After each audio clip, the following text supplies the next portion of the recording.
Good afternoon, everyone. Welcome to Business Plans 101. I am really excited to have you here. I've got the room filling up already. It is really good to have you join me. And if you are in the Midwest, I am sorry. I apologize for the weather because it is a chilly, chilly one, although it's a pretty day out. So you don't really care about that. I do care about where you're coming from, though. So why don't you go ahead, put in the comments where you are from, and maybe a little bit about what you are thinking about doing in terms of a business idea, or if you've got a business already up and running and you're maybe thinking about expanding and therefore you're thinking about getting a little bit more clarity by having a business plan. I know many of you are coming here as entrepreneurs, as solopreneurs.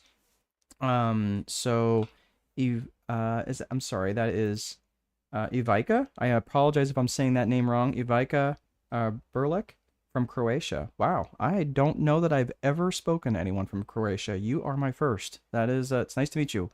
Let me know what let me know in the comments, Ivica, what you are, or Ivica or Ivica. I apologize, but if I'm saying that wrong. Cassandra from Ontario. Excellent. You guys are enjoying quite a winter as well. I think winter starts in August for you, right, Cassandra? Very good. Maria is from Kampala in Uganda. Very good, Maria. Good to have you join us here today. Athens, Greece. Apostolos. Very good. Apostolos, nice to meet you. Let me know what kind of business you guys, what business ideas that you may have, because I know some of you are coming, many of you are coming actually with just ideas, with a business idea, and that's maybe why you're looking to get a business plan put together. Diego, you are in Mexico, and Cassandra. Winter starts in December. Yeah, okay. I know better. I know it gets chilly up there kind of early. All right. Well, let me know what kind of businesses that you guys are thinking of. And the reason why I'm asking that is if you just have ideas for businesses, and I know if you're anything like many entrepreneurs, you have like a new business idea every time you get out of the shower. Am I right? If that is you, just let me know what maybe some of the more serious ideas are, so that way I can make them a little bit more relevant to you as we go through today in terms of the business plan. So Cassandra is saying helping people, dance instructor. Excellent. Very good. And Ivica, I own 2 companies in financial consulting. Excellent. So you already own 2 companies. Very good. Already incorporated. Fantastic. I love that. Taking lots of action early on. So what we're going to be talking about today, seems like you guys, some of you have already got different things down. Melinda is looking at parenting classes. Melinda, I don't think I saw where you were from. Let us know where you're from, Melinda. I'd love to.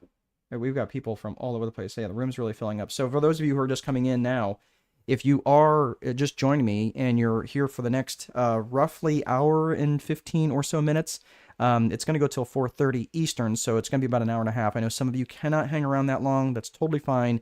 If you signed up through Eventbrite, you will be getting this on replay. If you're already on YouTube, you know where to come back to see this. So I just want to let you know that you will be getting a replay in this in your email inbox if we already haven't communicated. And let's see here. Vimbai is from Zurich. Welcome. Expanding my consulting and leadership coaching business from EMEA market into the DAC market. Okay, excellent. I'm not sure that I know what that is. EMEA.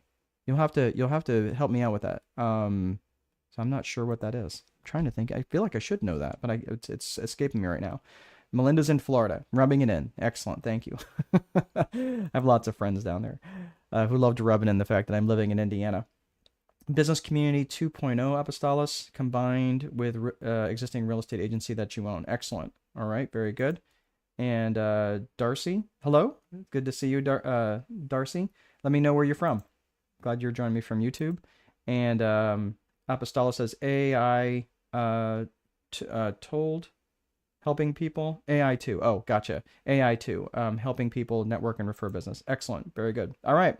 Well, we've got a lot of people joining me. So what I just want to let you guys know, we're going to be covering a lot of business plan stuff today. And yes, you will absolutely be getting a copy of a full business plan. I'm going to show you how to get that at the end. Because if I tell you now what you're going to do is you're going to multitask and you're going to like wander over to the site and you're going to download it and you're going to be messing around with that. And I don't want you to miss the stuff for how to use this stuff in advance. So I promise you, you're going to be getting all this stuff on replay. What I want you to do right now is just stay plugged in. Stay plugged in with me. Stay as engaged as you are right now. And I just want to make sure that you're asking good questions, you're staying engaged. I will be asking you questions along the way. This will not be one of those death by PowerPoint endeavors. I'm going to be asking lots of questions, and I'm going to be asking questions that maybe are relevant to you. So as much as I know a lot of people, I'm actually was surprised to find out that as many as a third are watching on their phones, which is interesting to me. I didn't actually really consider that when I was putting these things together. So I know sometimes the slides are a little small, but that doesn't excuse you from trying not to multitask. What we're doing is trying to train our brains, because for those of you who have the idea of the minute, right? I mentioned all the different ideas that you have when you're standing in the shower or walking on a treadmill or going for a run or driving down the interstate. All of those things are fine. That's when our brains are in our alpha state and we're creating and generating lots of ideas. And that's what's amazing about entrepreneurship. What's not amazing about entrepreneurship is wandering, right? Where you're not taking any direct action in any one specific direction. So you just kind of vibrate in place going, how about this? How about that? How about this? How about that? Right? You're not really taking any real traction, not really taking any real action or getting any real traction. So what I want you to do is just focus for the next hour or so, ask questions along the way, and I will come back to those questions as you ask them, okay? So go ahead, type them in there if you've got questions along the way. Just make sure that you give me some context. Don't just say like, yes, I like it. I have no idea what that means, because I might have said something 3 minutes prior and I have no idea what you're talking about, but I will do the best I can. All right, Vimbal says, oh, EMEA, gotcha. Europe, Middle East, Africa. That makes a lot more sense. Okay, I was feeling like I should know that, but I apologize if I what is DAC? DAC would be I don't know. I'm trying to figure out what DAC is now. Because you said EMEA into the DAC market. I feel like I should know that. I'm just truly having a brain cramp. Oh, here we go. DAC region is a business and cultural group of Deutschland, Germany, obviously, Austria, and Switzerland. Ah, I am now educated. Thank you. Vimbai, I am now better as a human being for you being here today. Thank you. I did not know these things. All right. Well, so let's get to it. So again, one of the quick things is just the kind of the ground rules. Please don't multitask. Try to stay plugged in as best you can. I'm going to be mentioning a lot of things. I don't want you to miss anything. That might be a nugget that could really be a game changer for you. One other thing is that we're going to be talking about this, and in case I don't bring it up later, I want to bring it up now.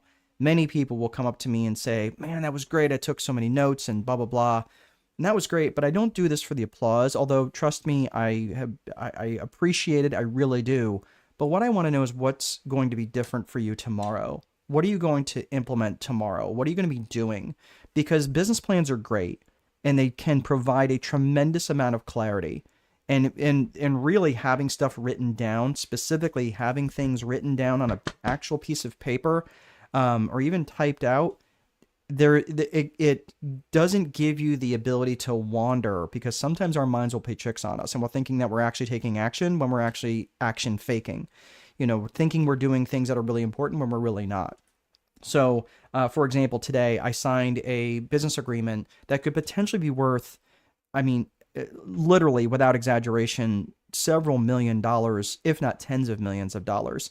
And it was interesting that I was finding other things to do rather than sign that agreement. And I'm like, what am I doing? This thing could be such a game changer in so many aspects of not just my life, but the lives of people who I'm bringing different pieces of infrastructure to. Why am I delaying this? Like, what's going on in my head? So again, our minds can play tricks on us. And I just want to make sure that you are writing things down. And that is the real value of having a business plan and specifically printing things out and having them in front of you, so you're not going to allow yourself to wander. So let's get to it. So first and foremost, I want you to understand that this is going to be a strategic approach to managing your life and your business. I know like strategic sounds like super militant. That's not at all my intent. My intent here is not to make it sound militant, but really about being strategic means like from top down versus tactical, which would be bottom up, right? Not that the tactics are bad, a bad approach or they're bad, but the tactics need to have meaning. They need to be in alignment with a strategy, right? So what I want you to do is I just want you to understand this is a strategic approach. And, so who is this for? This is either for new or established businesses, either or. And the reason that that is important is because whether you're a new or established business, you may need a business plan. Just as an example, because it's the time of the year and it's the beginning of a new year, I reviewed my business plan from several years ago and I updated it. I changed a couple things because I want to make sure that the things that I'm doing, I'm still going in the same strategic direction that I set 24 months ago. So the reason why this might be important for you, whether you have a new business or you're trying to expand into a new market, you're trying to attract a new avatar. We'll talk about avatar here in a bit, but there's lots of different reasons. So this is whether you have a new business or an established business, this is going to be relevant for you. One quick thing I do want to offer for you guys. If you want to go, don't do it now. We'll talk about it later. But for those of you who have an interest, I do have a school community where right now it's totally free to join. That will not stay that way forever. So if you are interested, you can go over to school at strategicboardroom.com. I will again talk about this later, and I will put the link in the show notes. Okay, and I'll also put the notes here in the comments. Vinbai, only a pleasure. Absolutely. Thank you. Vinbai also says, these are markets I work in and want to expand in the DAC markets, developing a business plan that outlines a strategy that taps into this market. And that's what we're going to be talking about. So really your question or your comment there, Vinbai, is well timed, because what we're going to be talking about specifically, and let me go ahead and get into the agenda for today. So it'll literally give you some context of what it is that you're looking to do. And how this is going to be meaningful for you. So first and foremost, we're going to be talking about a framework, and a specific framework that I utilize that you can use in a business plan. Now, keep in mind, a formal business plan is going to be a little different. Now, sometimes I know people are going to be like, well, why do I want a business plan? It might be to attract investors. It might be so you can get a loan from people. It might be just so you can get some clarity. Sometimes municipalities or government agencies want to see a business plan if they're going to subsidize a loan, right? So there's lots of different reasons to have a business plan. But first and foremost, I'm going to give you the framework and the ways to think about it in advance, and then I'm going to show you how that fits into a business plan at the very end. Okay, so some of these things I'm going to be showing about that we're going to be going a little bit out of order, but we're going to be following a framework that will make sense for you, and you can use this framework over and over and over again, no matter what kind of business you want. So we'll talk about the framework, and then we're going to talk about the people. So we're talking about the systems piece, and then we're going to be talking about the psychology piece. So then we're talking about the 4 core functions, which are true in every single business. And then we're going to be talking about what to do so you can scale on the other side, so you can grow and have that controlled growth that doesn't metastasize into something horrible. And then finally, we're going to talk about different resources that I can offer for you and show you how to get a copy of the business plan itself. So let's talk about the systems piece. The systems piece is specifically what I wrote about in this book right here. And this book is sitting on my back shelf back here too. This is a book I published just last year in May, so it's not even a year old yet, called The Time Wealthy Advantage. For those of you outside the US, if you'd like to get a copy, you can get it on Amazon. I'm not here to sell or promote the book. I'm just telling you that you can get a copy of it if you'd like. It's also on Audible, and you have to listen to my voice. I'm sorry. But so some people actually said that they're like, oh, I'm grateful that you voiced it. And I was like, man, that is a lot of work. I don't know if you've ever voiced a book, but man, it's a lot of work. Anyway, so it's there. If you are in the US and you'd like to get a copy of it, you can get a copy of it. Go to strategicboardroom.com and click on the link right on the front page. But again, the reason I'm bringing that up is because that methodology, this Viper methodology, was what I talked about in the Time Wealthy Advantage. So this is what we're going to be going through first and foremost. So the Viper methodology it's an acronym, and it starts with vision, infrastructure, process, execution, and reporting. And we're going to be going through all of these sections and I will make them relevant to how they fit into a business plan. Not all of them will fit into a business plan. However, the whole point of a business plan is to take action on stuff, right? So I'm going to be talking about a few granular things to make this stuff actionable for you while you're trying to implement this business plan, all right? So let's first and foremost talk about vision. Remember, this is a top-down approach. It's strategy. Strategy is not like, well, put the bullet in the gun, right? It's like, it's like, mobilizing the whole force. So I just want to make sure you understand the difference between tactics and strategy. Strategy is the granular stuff. Strategy is the overall, the top-down approach. So that's what we're going to be looking at first and foremost. From a vision perspective, vision has two components. Vision has two components. It is a personal vision and a business vision. Personal vision is simply, what do you want to do? Like, what do you want to do with your life? Where do you want to go? Personal vision really doesn't have anything to do with income generation. And I don't want you to think about income generation when you're considering your personal vision. For example, if you're married, what is your vision for your relationship with your spouse, right? What is your vision for your relationship in your marriage? Do you have a vision for what you want that to look like? And maybe some of you don't have a great relationship right now. And I'm not trying to be weird about it, because I'm telling you, several years ago, my wife and I were a disaster. And finally, like we my faith is a big deal. So we put our faith where it needs to be in God and put that at the center of our relationship. And I really got clear about it with my bride and said, hey man, like, girl, I don't want to get a divorce, but we can't go on this way. Like, so I came to her with a vision for what I wanted my relationship to look like.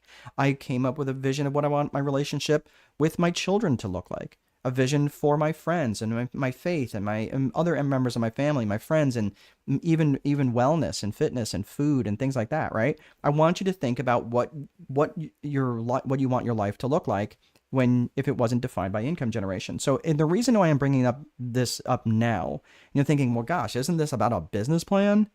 Yes. However, I would not be in integrity if I didn't bring this up, because people come to me and they're like, they describe me as like a business coach, which I understand why they do. I'm not a business coach. I'm a strategist. And as a strategist, I have to look at all aspects of what you put on the table.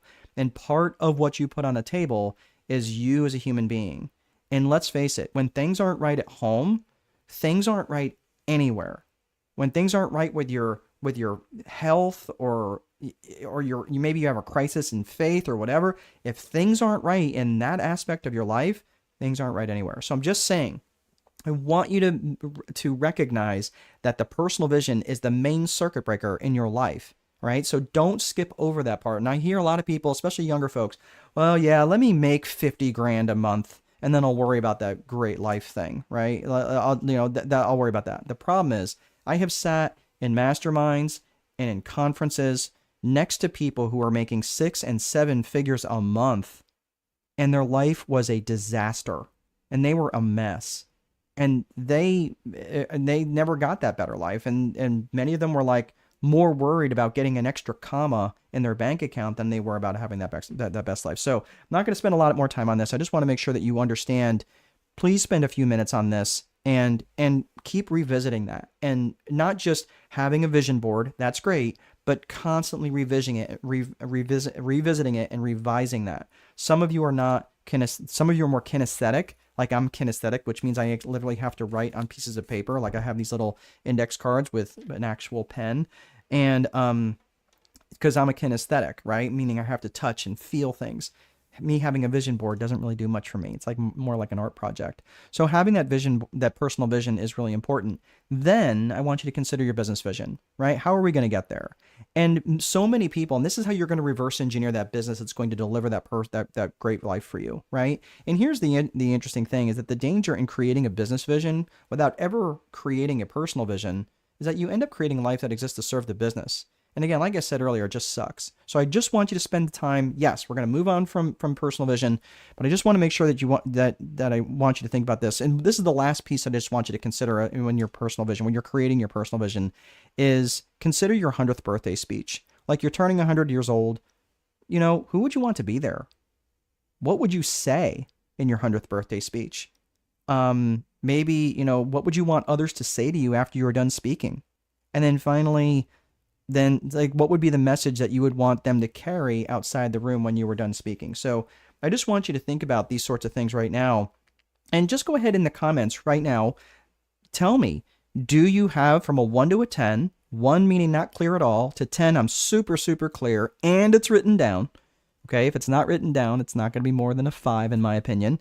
But let's say, again, from a 1 to a 10, how clear are you on your personal vision? And again, that it's written down, that you could produce. And it's okay. Listen, when someone first asked me this question, I was like, yeah, I know exactly what I want to do. I don't have it written down. I'm good. And then 3 more years went by and I still wasn't good. And I finally started writing things down, and all of a sudden things started to happen for me. Things in my personal life actually started to happen. Last year, I published 5 books. 5 books I published last year. How did that happen? Because I was intentional, because it was part of my vision, right? Because I wrote things down. I was able to have those things as actual goals. So if, again, you want to start really changing things in your life, start writing things down and start with your personal vision. So again, I don't see anybody offering up anything right here. Again, no judgment here, no judgment here. But again, if you're a 1, that's fine. You can only go, there's only one place to go, but up. All right. But if you do have something, if you are working or struggling on that, this is a good opportunity for you to work on that. All right. So let's move on from personal vision. Let's talk about business vision. When it comes to business vision, there are 3 C's of business vision. Okay. This is going to be foundational for your business plan. So I just want you to think about this. When you're putting your business plan together, you're going to need to address all 3 of these C's. There's no getting around it. So I want you to think about your core purpose, your core values, and your client avatar. Core purpose, core values, client avatar. Let's first unpack your core purpose. Your core purpose is specifically what business are you in and what problems do you specifically solve. And it's really important that you are specific, because if you are not specific and someone comes to you and says, well, what is it you do? Right? And you're like, well, I'm in real estate. Okay, that's great. But what do you do in real estate? Well, kind of really whatever anybody needs me to do. Okay, that's not very helpful for getting you referrals. That's not really helpful for you getting you customers. And the problem is this: many of you are in too many businesses. And the same thing for me. Like when I was, owning 7 or 8 different businesses and I wasn't getting traction in any of them, that was a real problem. And all of those businesses, I was the owner operator of 7 different businesses. I didn't own them. They owned me. So when I wasn't showing up for work in business number 4, guess what didn't get done? Nothing. Nothing got done in business number 4 because I was too busy on business number 6 and 7. And then business number 1 was on fire. So I had to run over there, right? What I'm saying to you, it's not a problem to own multiple businesses, but treat them like a bridge. Go and build one bridge at a time. Build one bridge, get to the other side of the river, walk back across that bridge, and then start working on your second bridge with the knowledge of what you gained from that first bridge. And that's the way to start building true economic wealth, in building these wealth engines that runs whether you show up or not. I have a rental business, I have a property management business, and both of those things run without my input. In fact, I spend maybe a couple of hours a month on those businesses. I have to make decisions. I have to write some checks sign some checks every now and again. But that's about it. There's not much that I have to do, which allows me to do things like this and not have my phone ring every 5 seconds. It allows me to write books and teach people like you folks that's not gonna have me distracted and doing other things. So I want you to pay attention to that paradigm and be really specific about what business that you're specifically in and what problems do you specifically solve. Next, moving on from core purpose is the core values. Now, core values, this I know sounds super squishy. Okay, so I want you to think about this. Vimbai says you're 7 on your personal vision. That's excellent. Good. So you got a little bit of work, right? I'm probably about an 8.5 right now.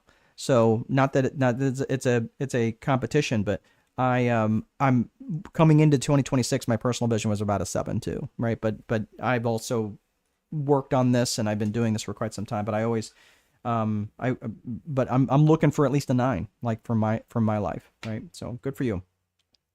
All right, so core values. I know it sounds a little squishy, but here's the interesting thing about core values. When it comes to your core values, you're going to ask yourself what matters to you about this business, And how would the world be worse off if you went out of business?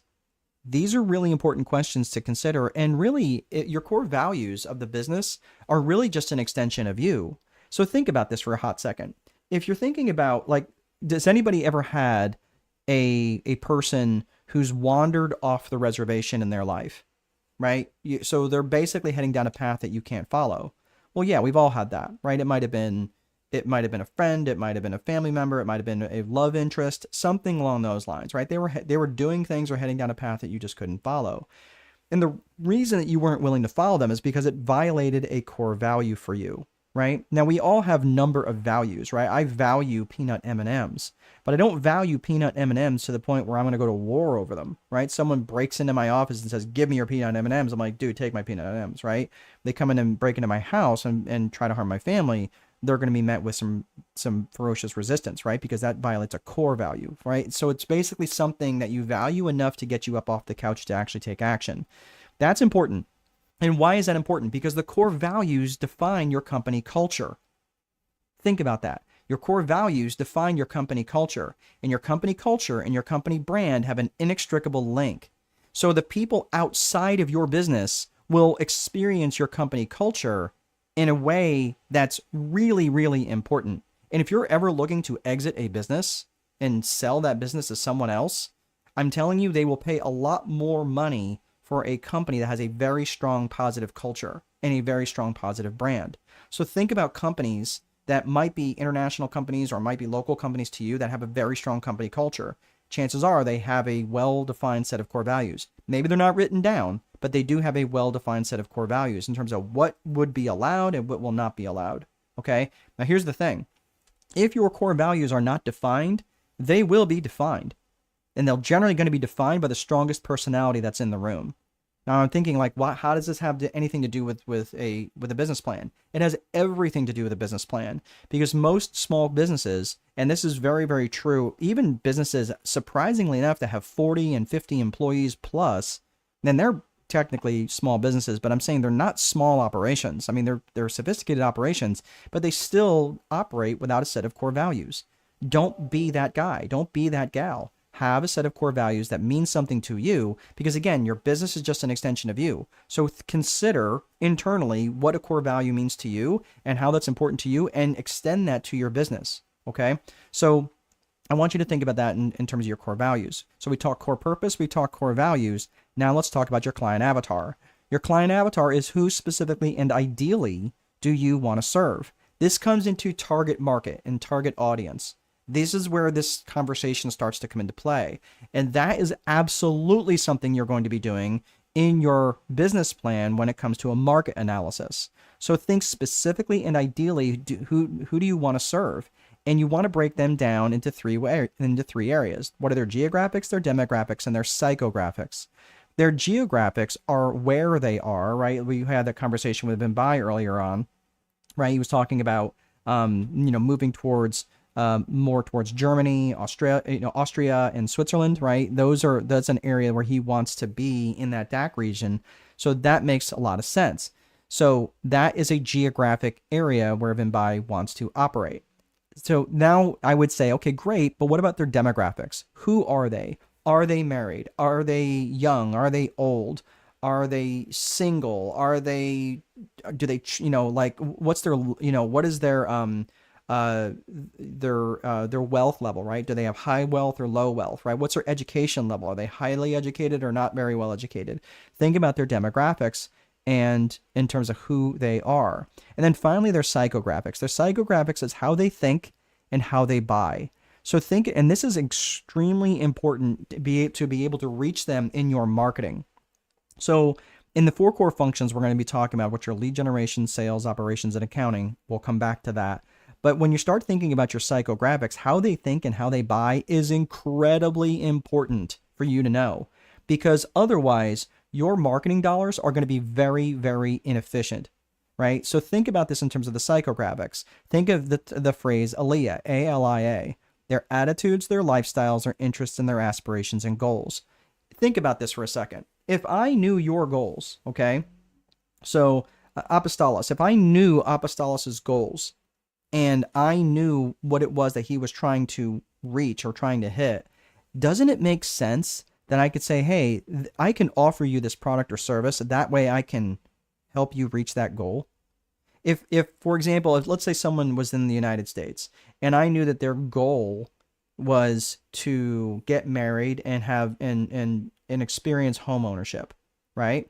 And they were, and I just found out, hey, they're getting ready to get married and now they're potentially wanting to buy a house. Wouldn't it make sense if I knew that goal in advance, that I could help them? And specifically, if I knew what kind of lifestyle they lived, if they wanted to have a bunch of kids and sell them a 4-bedroom house, or if they were just more of a young jet setting lifestyle and they were like going to delay having kids until maybe later, and they only really needed a 1-bedroom, loft. Doesn't that make sense? If I knew their goals, their aspirations, if I knew their attitudes on things, if I knew their lifestyle, if I knew what they were interested in specifically, if I knew they were interested in NASCAR or American football or World Cup or whatever, wouldn't that make sense? This is really, really important. And I can't overemphasize this enough, especially when it comes to your target audience and your target market, because it's also going to be important in terms of where you're going to market to them. Are they on Facebook? Are they on Instagram? Are they on TikTok? Right? Most of my people are not, they're on social media, but a lot of people come to me through YouTube. A lot of people come to me in various ways. Many of you have come to me, honestly, through Eventbrite. And because I know the type of people that are on Eventbrite. They're serious. They're taking time out of their evenings or afternoons to educate themselves and get better. It's interesting because when I hold these sessions later on, I get a much less serious crowd. These are people who come in, they're kind of trolls, and they just kind of blow me up, right? And I was like, interesting. So really this time slot has been due to testing. I've tested this, and most of the people who come on here are very, very serious, which again speaks highly of you folks. So I just want you to understand that all of this is around testing, and it's about understanding the psychographics, not only the geographics and the demographics, but the psychographics of your ideal avatar. So don't gloss over that. So your 3 C's of business vision. So we talked about core purpose, we talked about core values, and we talked about client avatar. Out of these 3, which one of these do you feel that you have most dialed in? The core purpose, your core values, or your client avatar? Which one of these do you feel like you've got really dialed in, and which of these 3 you feel like you really need to work on? Go ahead and type that in the comments. I'd be interested to hear what you guys have to say. Which one do you really feel that you've got dialed in out of these 3? And which ones do you really feel that you've got to do a little bit of work? So go ahead and put that in the comments. All right, so that is your business vision and your personal vision. Now, that's the first part of the Viper methodology. The infrastructure is the next component of the Viper framework. So let's talk about that. Infrastructure is just simply the bones of the business. It's things like your desks and your chairs and your software and your computer systems and things like that, right? And you might be thinking, okay, well, again, things like websites, your payment processing software, it's just all this various infrastructure, all right? So you might be thinking, well, why does vision have to come first? I mean, infrastructure is incredibly important. It's the first component of a system of a business. Why would I want to put vision first? Well, the vision is so incredibly important because let's take, for example, let's say Melinda, right? So Melinda, let's say that it's part of her vision, her personal vision, to lay on the beach in Spain for 2 months out of the year, rubbing cocoa butter on her belly. Fine vision.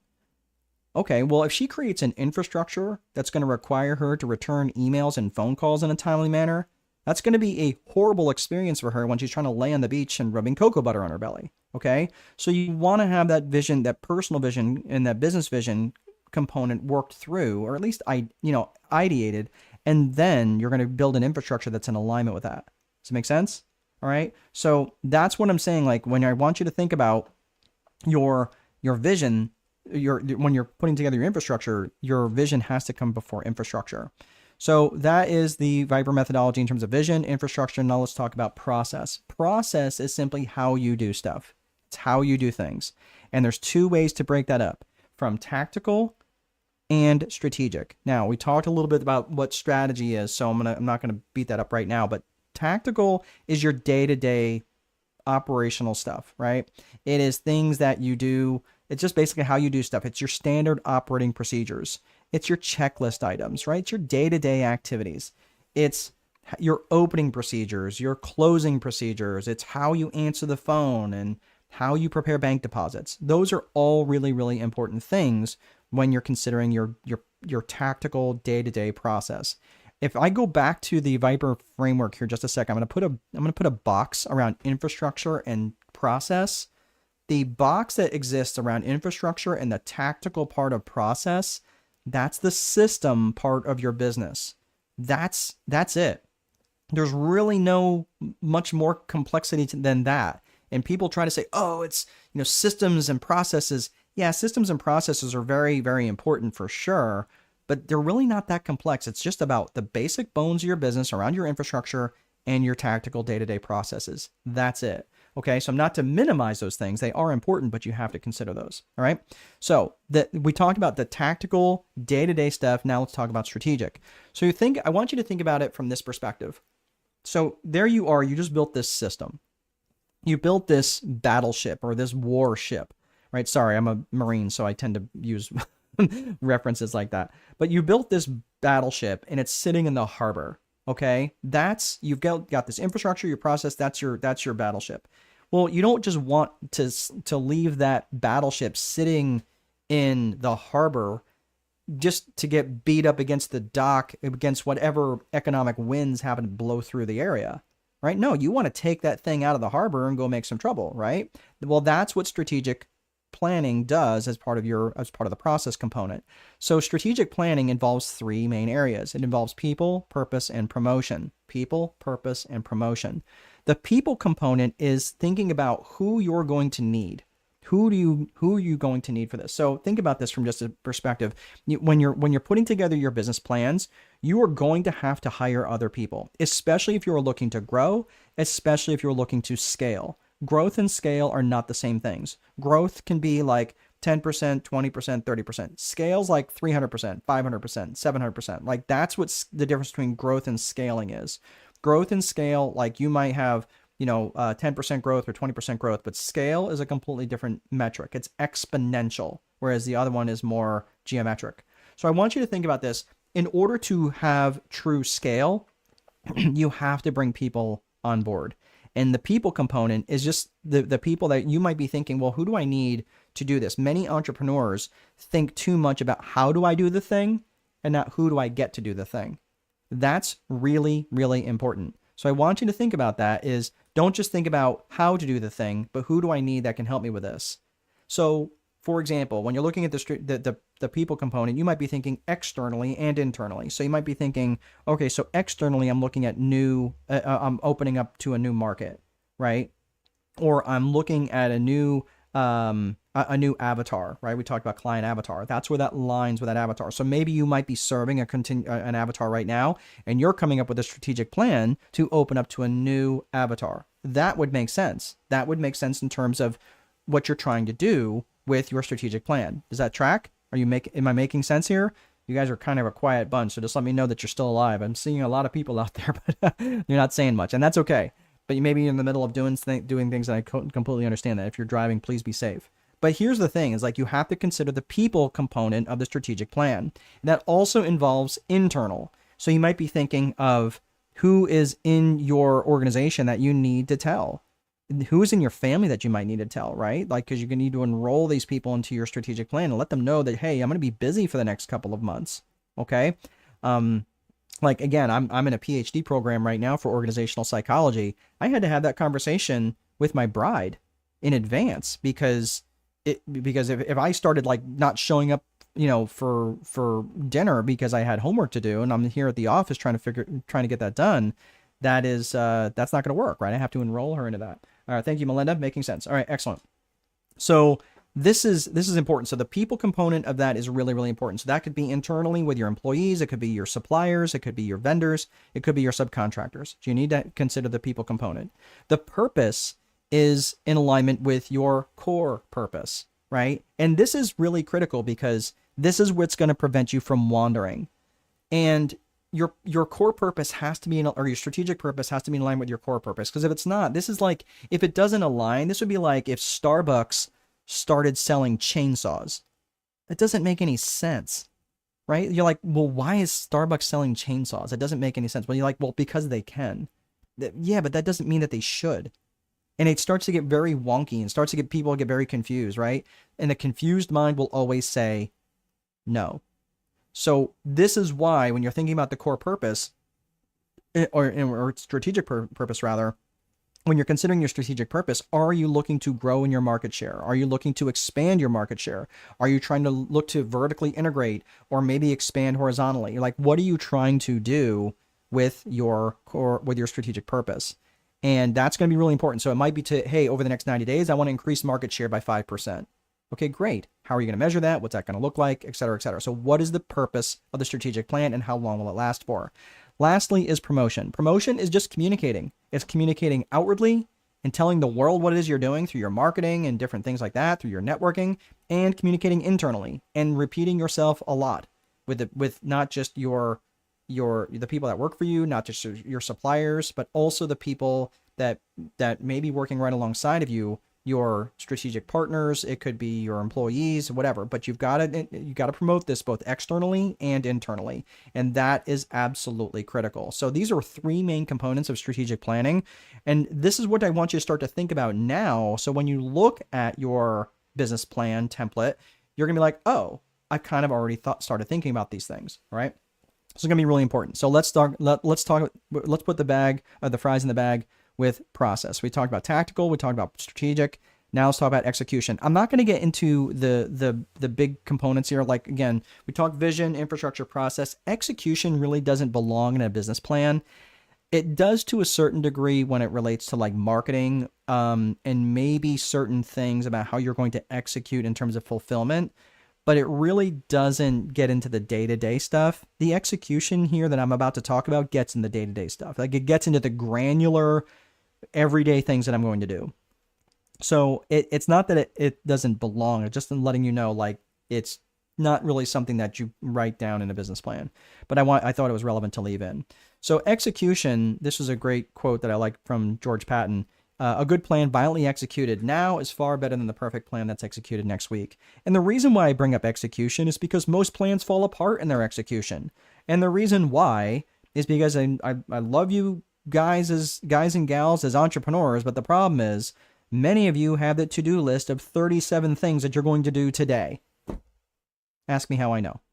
Right? Because I do the same thing. I'm like, okay, I'm going to get all these 17 things done today. I'm like, no, I'm not. Right? And the problem is that having too many priorities has the same effect as having no priorities. So this is why I like to boil things down to a daily 5. And a daily 5 is up to 5 highly specific actions that you can take, which will move the needle towards your vision or your strategic plan, either or. Up to 5. Me, I like 3. And this is part of my daily 3. Because for me, if I start doing daily 5, I'm running hot if I'm doing 5, especially if I'm doing 5 every single day. Like, I cannot keep up that pace. In fact, prior to this call, I had to close my eyes for 10 or 15 minutes just because I was overwhelmed, and I don't know what, like, not overwhelmed. That's not really that's not really appropriate for me. I don't really get overwhelmed, but probably just like numb. Like, I needed to like close my eyes because I had too many things I was trying to process, and I did. I cleared my head. Now I'm really good to go. But I have to recognize that sometimes when I'm getting overloaded, and because I have been running at 5, for quite some time, for me, long distance marathon 3, daily 3 is really, really good for me. But what are those things that you can do that will take the needle, that will move the needle for you? What are the things not? Let me just go back to this really quickly. What is not part of a daily 5? Check email, check voicemail, right? That's just to-do list stuff, right? That's not like brush teeth. Like, what are some, and most of these things, especially if you're trying to grow and expand into a new market, most of them are going to be marketing related. Okay. So I just want to make sure that you understand that. So that's the first part of this framework here. Let's talk about reporting. The reporting function is around lead metrics and lag metrics. Lead metrics and lag metrics. Lead metrics specifically are based on your actions and your activity. That's what your lead metrics does. They precede the results, the overall results. The lag metrics are the results of the actions and activities. So you really don't have much control over your lag metrics. right? You might say, well, I'm going to get 5 sales today. Really? Do you have any real control if you get 5 sales today? No, you have indirect control, but you don't have any real control short of putting a gun to someone's head and saying, hey, look, are you going to buy this thing? Right? That's usually illegal in most areas. So what I'm saying is, but you do have an indirect control over that. So you do have control of how many times you pick up the phone to call someone. You do have control over how many times you email your list, right? Those are all lead metrics. So I want you to think about that in terms of the difference between lead metrics and lag metrics, because that is going to be really indicative of how effective you are. And guess what? If you don't like the results, all you have to do is adjust your actions or activities. It's as simple as that. So it's good to have lag metrics, but it's also really important to have lead metrics baked in the cake. All right. So that's the Viper framework. That's the systems component. Let's talk about psychology. So we talked systems. Now let's talk psychology. Systems are important, but systems will only get you so far. And systems they offer stability, they offer consistency, they offer accountability, which is all great. But the problem with systems is they're limited about making subjective decisions and adapting to rapid market changes. Coming up with creative solutions is not the purpose of a system. By design, they're not allowed. You don't want a system to be super creative and coming up with different answers all the time. Like, you want your system to be stable. And it's also really not great for initiating and maintaining human connections, like actually having human connections and human dialogue. Yes, AI is great for certain things, but really truly getting to the heart of what's important to people. Look, AI has a place in this world for sure, but to substitute that for human connections, I'm telling you, people are going to, especially if they feel like they've been roped in by an AI bot, and only to come to find out that the person on the other end really wasn't a human being. I'm telling you, people are salty about that. They don't like feeling like they've been lied to. Okay, so I'm just letting you know, systems are great, but they do have some limitations. So this is why I bring in psychology. This is the overall, it's what's called the S&P framework, right? Systems and psychology. So the psychology perspective, you're looking at both personal and individual psychology and business and organizational psychology. When you're looking at personal psychology, you're thinking of things like self-worth and self-management, things like that, like limiting beliefs. These are all individual and personal psychology. And this is really important to consider. Not necessarily that it's going to make its way to a business plan, but it is important for you to think about internally. If you've got a bad relationship with money, it's not going to magically fix itself if your business starts making money. You might be thinking, really? I'm like, it's never happened from what I've seen. And I had a bad relationship with money. And I'll tell you what, until I fixed that, it didn't matter how much money I made. It never seemed to be enough. So I'm just telling you, like, personal psychology, individual psychology absolutely makes a big difference, especially when you're looking at the organizational psychology, right? When you're looking at business or organizational psychology, you've got external and internal. So let's look at those two things, right? So you're looking at business psychology, there's external and internal. External things like buying psychology and even negotiating with your vendors and even politics to a certain degree. So you have to think about the external environment when it comes to business psychology. And those are all things that you need to consider. The internal component, and these are really important things that are going to actually, by the way, going to be impacted on your business plan. Why is that going to matter? I'll give you an example.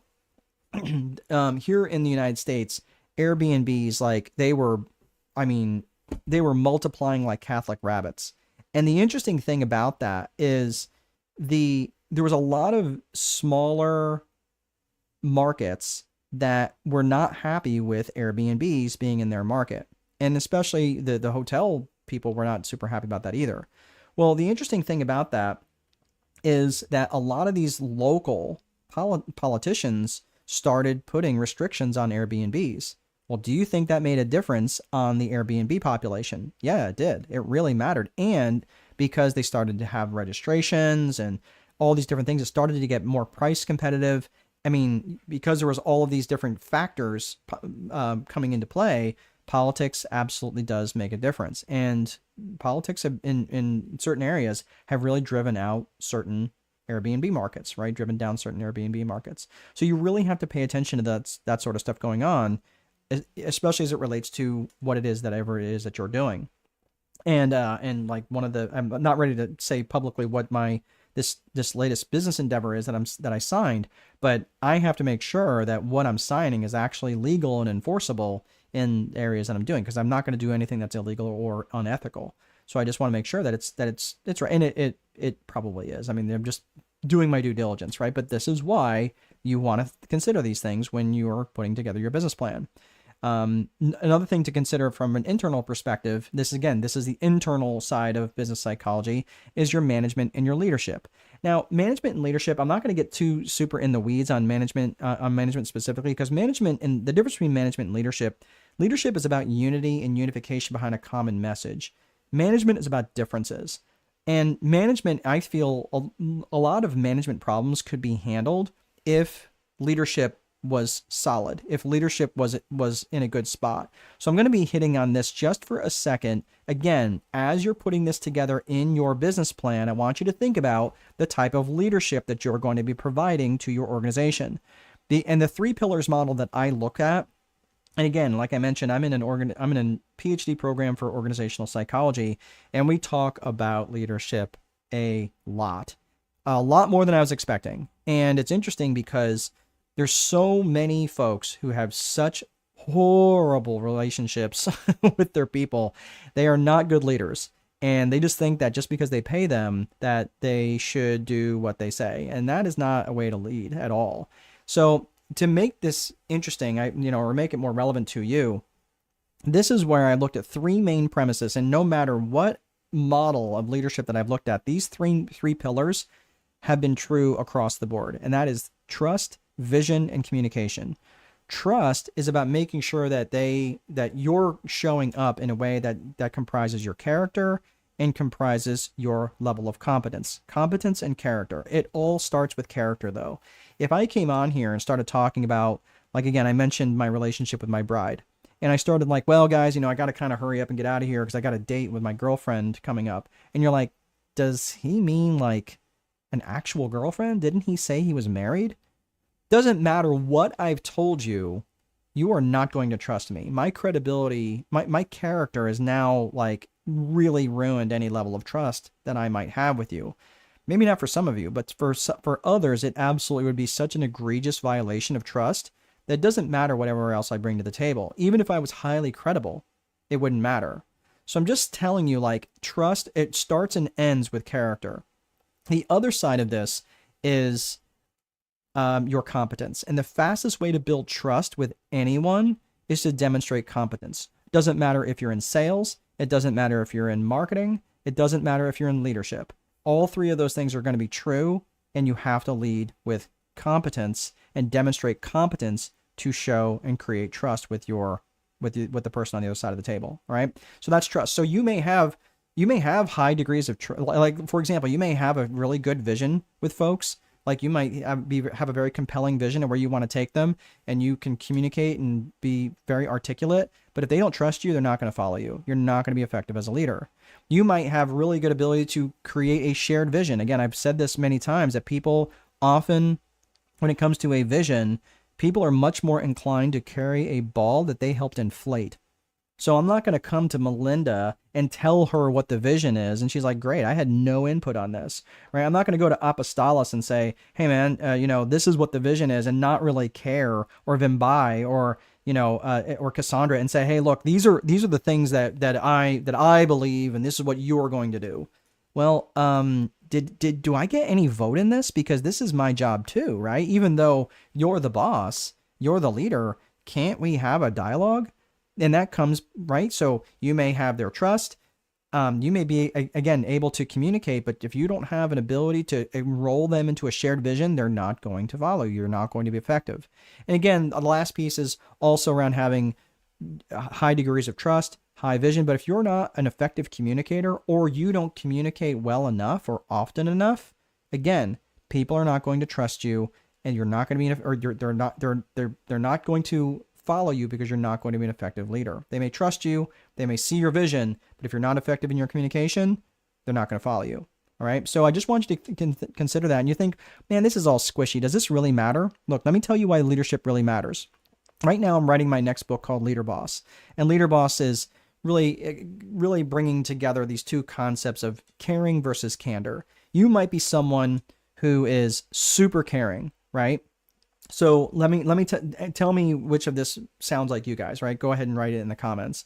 Is you might be really caring, and because you're so caring as an individual, that as a boss or as a manager, they walk all over you, right? You're too nice, okay? And that's generally the people who come and want to work with me. They're like, man, I'm too nice. That's I tend to attract people like that.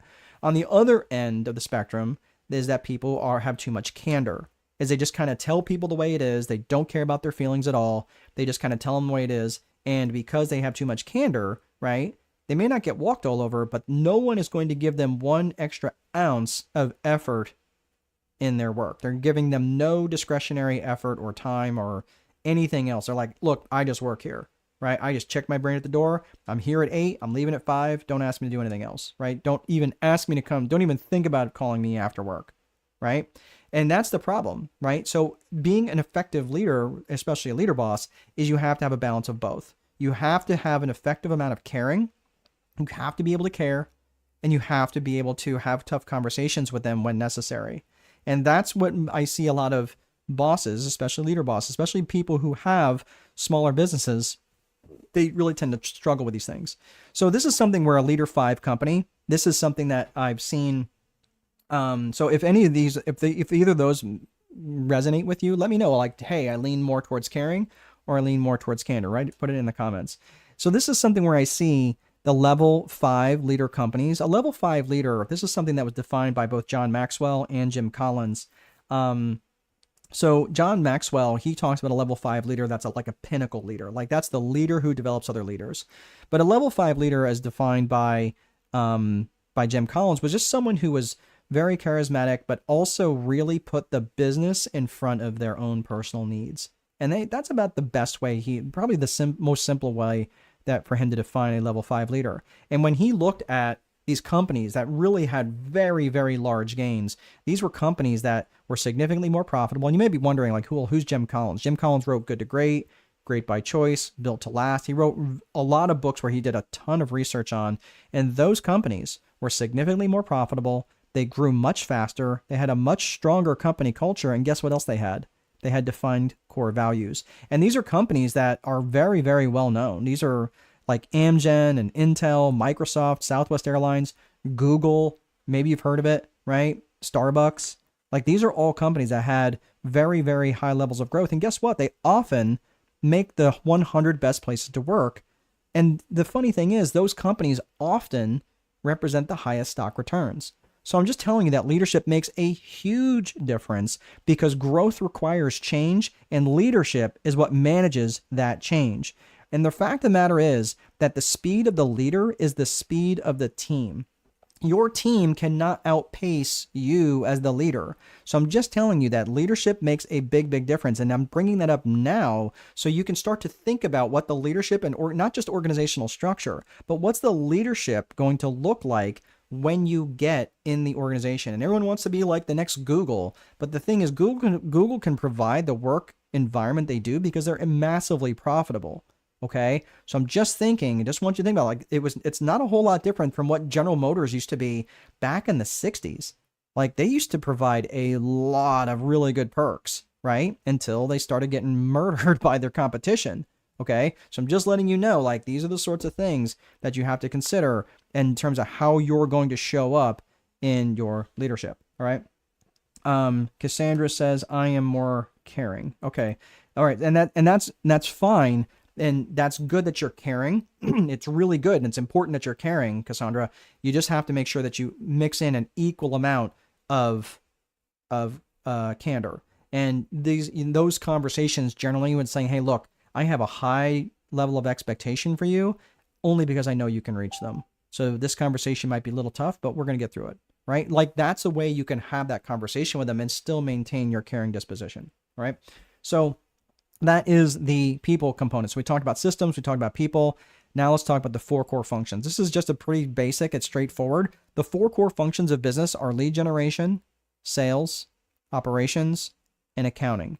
And your customer's journey through your company happens in that order. So think about this. Think about the lead generation that they're experiencing. And then from a systemic perspective, you're looking back and saying, okay, well, how they experience my company, it really matters when they're experiencing my lead generation for the first time. And how you're answering the phone, are they answering the phone from a 19-year-old who's smacking their gum on the phone and just answering it any way that they want? Or are they answering it with a phone script and sounding very professional? And what is that buying environment? What is the buying environment that you're creating?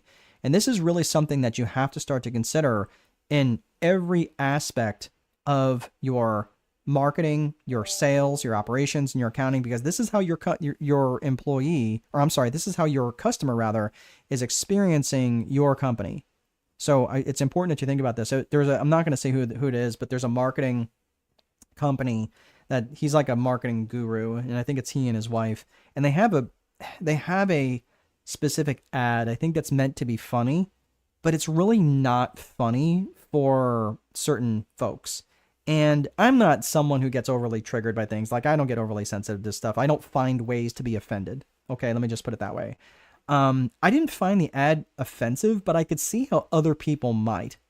And I'm like, who are you trying to attract? Like if that's what your marketing is, then like, who exactly are you trying to attract? And maybe that's part of their goal. Maybe they're saying, no, anybody who's going to be offended by this, I don't want to show up. Okay, fair enough. But I'm just thinking, like, I don't know that I want to be that polarizing in a way that's going to put a negative, like for example, I've had a fair number of people drop off this call so far for various reasons. Maybe they thought I was full of crap. Maybe they thought I didn't know what I was talking about. Maybe they just had to go. Who knows? I'm not going to create a story in my head and let that ruminate on, right? And let that rent space in my head. But the point is that I'm not everybody's cup of tea, and that's okay. But I want them to judge me based on a set of rules that either demonstrate my core values or don't demonstrate my core values. And if they're not liking me because of the core values I demonstrate, that's okay. I can live with that. Okay. So again, you just have to be careful. Again, yes, you can be polarizing, but I don't want to border on offensive. And that's just because again, your customer's journey happens in that order. They're going to be experiencing your lead generation, then your sales, then the operations and fulfillment, and then the accounting. So you got to keep in mind that the sales component is part of fulfillment. It's part of that customer experience. And so is the lead generation. Okay. So we talk systems, we talk psychology, we talked the 4 core functions. Now let's talk about setting the scale and controlling the growth. So in terms of the 4 core functions of business, you've got the lead generation component, which is about targeting your client avatar. Where did we talk about client avatar? Well, that's what we talked about in the 3 C's of business vision way back in the beginning under the Viper framework, right? So I want you to think about that. And when you're thinking and considering your client avatar, you know exactly who you want to work with. And it's easier for you to direct your marketing towards them. And these are the types of people that I bring in with the most money and bring the least amount of drama. And I don't know about y'all, but I don't want drama showing up at my door, right? I'm 53 years old. I've got a 3-year-old daughter. I've got enough drama, right? Right? She's amazing, but she's very dramatic at times, right? And I love that kid to pieces, but like, what the heck? But the thing is, I don't want clients who are bringing me drama. I want to make sure that I'm bringing in a client avatar who's aligned with my core values.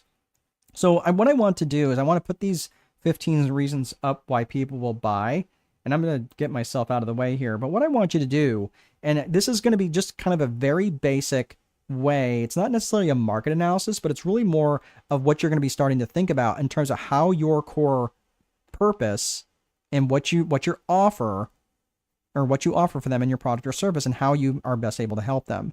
So these are the 15 reasons why people will buy. So when you're coming together, what I want you to do is take these 15 reasons, right? They are to make money, save time, avoid effort, escape pain, right? Escape pain could be emotional pain. It could be physical pain, right? Could be spiritual pain. More comfort, better health could be less stress, right? Sometimes you get a little creative with that. Feel more love, gain praise, increase their status. People will buy for truth. And they will especially buy for truth if they have felt lied to in the past.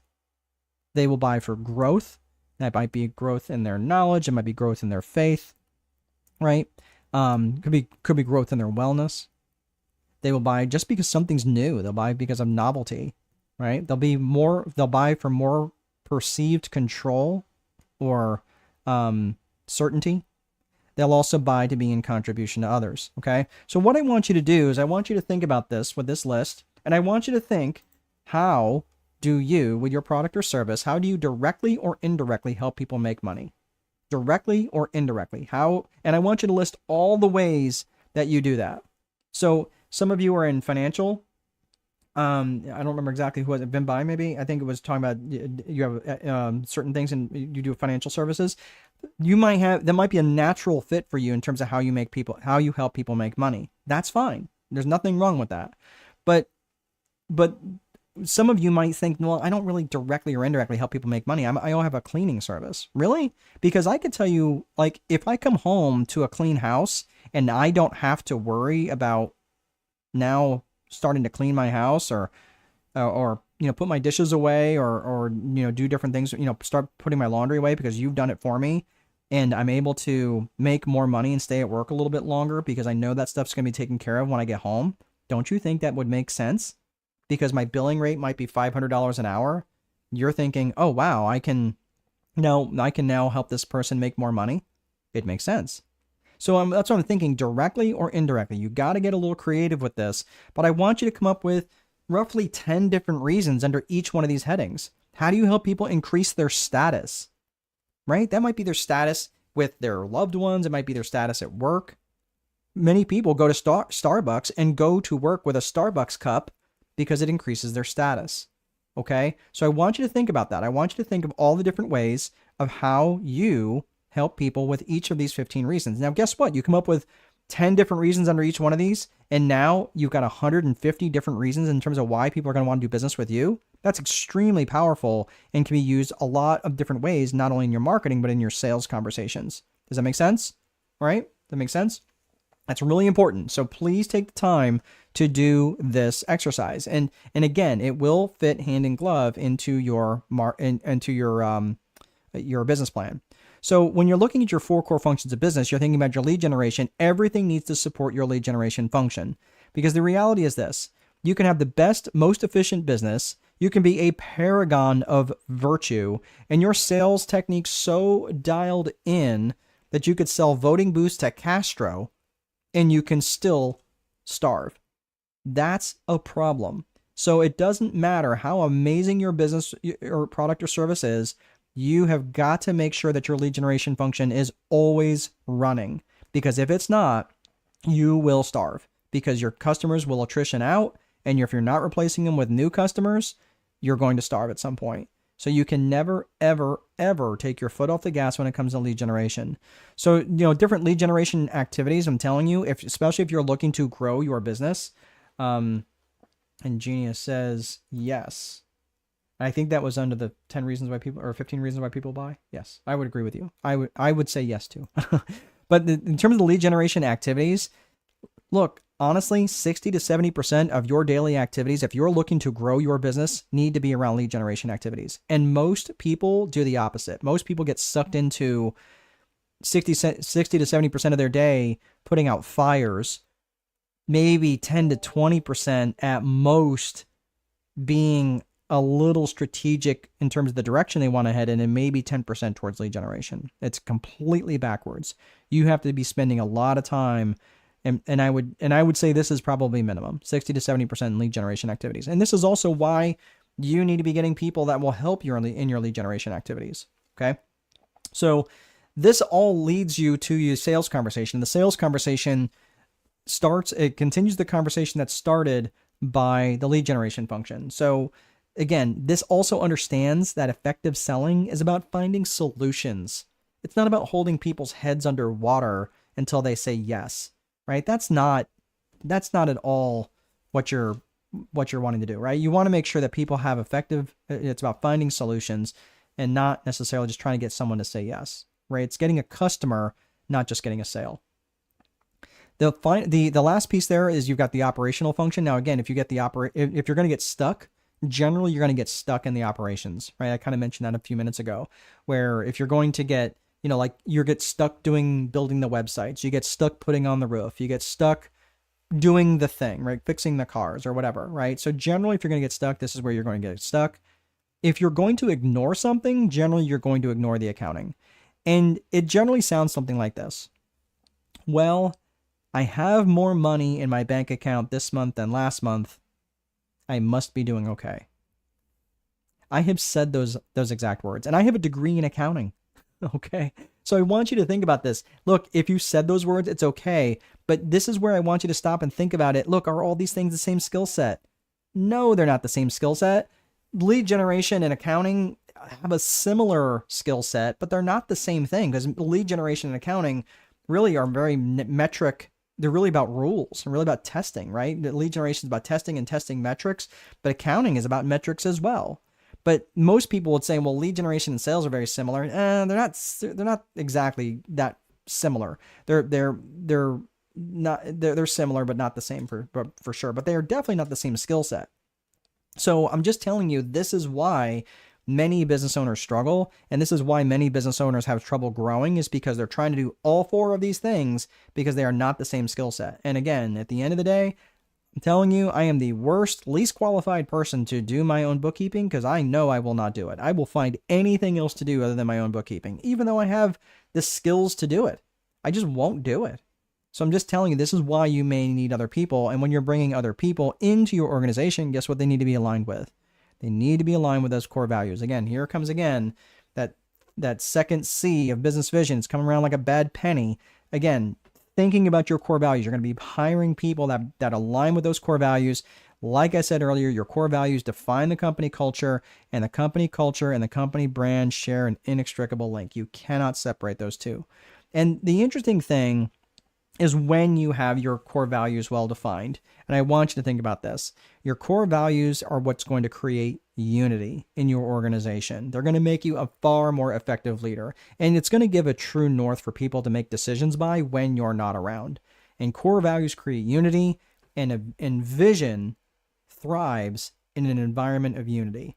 So please don't skip over all these different things. I know I brought a lot of different things up and, different areas around how to scale. But right now, as we're getting into the business plan and setting you up for success, beyond today, there's 9 different components to a business plan. I'm just going to highlight them here. They're really not going to get into the weeds on this. We've been on the call about an hour and 15 minutes now, so I want to cut you guys loose. But I also want to give you an opportunity to download the business plan. Costs you nothing. You don't even have to enter in your email address or anything like that. You just go to the website. I'm going to show you how to do that. But the 9 areas starts with industry, then your product or service, right? So we talked about industry, which is what, right? What business are you in, and then the product is what problems do you solve, right? What's your product or service, right? What's your offering? Your target market. What does that sound like? It sounds like your client avatar, doesn't it? Right? And your target market and your target audience. We start talking about demographics and market size. Remember, who are these people? Where are they? Why would they buy from you? We didn't really talk about competition, although I do think that is important to know when you're putting together a business plan. And the reason why for that is because it really enables you to see what other offerings are out there and how you can be different from them. Because if you are getting into a business, and this, I didn't make this big point here, but I make this point a lot in Marketing Magic. I think that's coming up on Wednesday if you guys want to sign up for that. But differentiation is absolutely critical, because if you're going to be going into a business where you have a Me Too product, oh, you do this, I do this too. That's a Me Too product. And the only way for a customer in their mind to differentiate is on price. And when you're competing on price, I'm telling you, it's a race to the bottom. I do not like to compete on price. So that's where you start considering when you have differentiation, you start thinking about your marketing strategy, and you start thinking about the critical risks and your SWOT analysis, your strengths, your weaknesses, your opportunities, and your threats. There's a financial component to that where you are thinking about your what's called a pro forma balance sheet or pro forma income statement. Don't worry about if I'm using a fancy word. Pro forma just means projected, right? It means future. Okay. So if you hear that, like, oh my gosh, I don't understand what a pro forma is, right? You're fine. It'll be demonstrated on the template. And then of course, metrics and milestones of how quickly your business will be growing and how you project it to grow. So if you'd like a copy of this, go to Strategic Boardroom, and you can do this now if you like. I'm going to get myself put down in the corner so you can see what I'm actually doing here on the screen. But if you go to strategicboardroom.com and you pull up this site, for those of you, again, who are in the US, I'm just going to hover that. If you go to that button right there, if you're in the US, you can order the copy of the Time Wealthy Advantage plus some other bonuses in there. You can do that there. If you're outside the US, please order it from Amazon because they can do fulfillment like significantly faster than I can do. If you want a copy. So what you want to do to get your copy of the business plan template is go up here to courses and logins on the top right. Okay. And when that opens up, it's going to open up again. So you go to strategicboardroom.com, go to courses and logins, the top right. It's going to open up this page. You're going to scroll down a little bit to where it says free courses and downloads. So the free courses and downloads is about halfway down the page, and it's right there. It says free 9-step business plan template. Okay. So it's right there. You cannot miss it. Okay. So any questions on that? Should be pretty straightforward. All right. So if you'd like to join me right now, I am not charging for this, but I will be charging for this at some point. And only because I'm not saying that to be kind of weird. I'm just saying that right now, I literally have just signed up for this community on School. And if you are interested in joining me, you are more than welcome to. But just understand at some point I will be charging for this, and I've got the pricing up there now. It's it'll be $119 a month, but there is no charge if you want to join right now. And so I'll be having different things on there. My intent is to have a school room and a board room. The school room is basically the classroom, is where you're going to be learning and educating yourself on various strategies of business strategies, marketing strategies, branding strategies, just things like that. Leadership strategies, all different sorts of strategies. And then we're going to take that to the boardroom. And so you say, hey, I learned this. Now, how do I apply it to my business? So that there's going to be different concepts between classroom and boardroom. And that is what you'd be signing up for. So anyway, that is all I have. That is this is, of course, the room there, Strategic Boardroom. I don't think it looks like that, actually. I think I have a different graphic there. Although that graphic's pretty cool. So again, if you'd like to go to the school.com/strategic boardroom, that is what I have. All right, everybody. Thanks so much for sticking around. If you've got any questions, go ahead and head over to the schoolroom and you can ask me some questions there. I'm going to head over there here in just a couple of minutes. I've got coffee working on me right now, so I got to go drop that off. But thanks so much for sticking around, everybody. Have a great rest of your day, and I'll see you guys in the boardroom.